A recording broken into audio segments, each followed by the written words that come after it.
Ngayon, kino-confirm nyo sa committee ito, oo, na ang isa sa mastermind ng pagpatay ay ang dating Pangulo ng Pilipinas.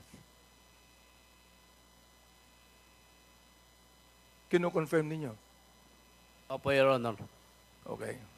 Pero nalalaman nyo at inaakala ninyo na dahilan sa ang ginawa nyo rito, sabi ni Narsolis, ay para sa bayan, ang ibig sabihin niyan, sinusuportahan nyo ang pagpatay ng war on drugs noong panahon ni President Duterte. Yes po, Your Honor. Opo, Your Honor. So, gusto ko rin pong sabihin na sa totoo lang po, ito yung first time ko na talagang makakita ng pumatay.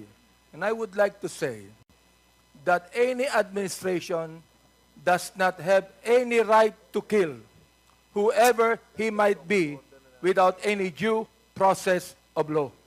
Yan po ang nais kong sabihin. At pangalawa, ito pong committee ito, nagsasagawa ng investigasyon para gumawa tayo ng magandang batas na hindi na po maulit ang mga bagay na ito.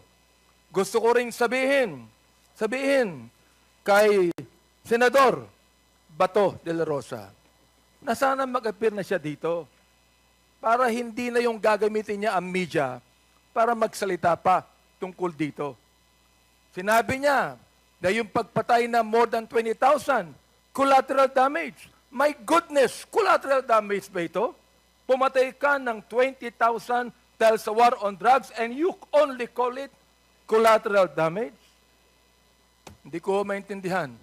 Sa pagkakaalam ninyo, sino po ang direktor ng Bucor at that time nung kayo ay pumatay? Kilala niyo po ba o alam niyo po ba kung sino ang direktor ng Bucor nung araw? Hindi ko po matandaan. Hindi niyo kilala. Pero na alam niyo kung sino. Hindi niyo lang matandaan ang pangalan.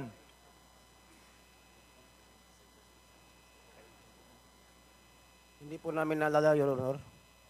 So, may kinalaman ba?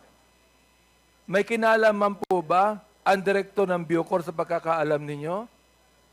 Sa ginawa ninyo? Sapagkat parang si Superintendent Padilla ang isa sa mga mastermind dito? Palagay nyo kaya sa inyong pagkakaalam, alam po ba ito ng direktor ng Bucor?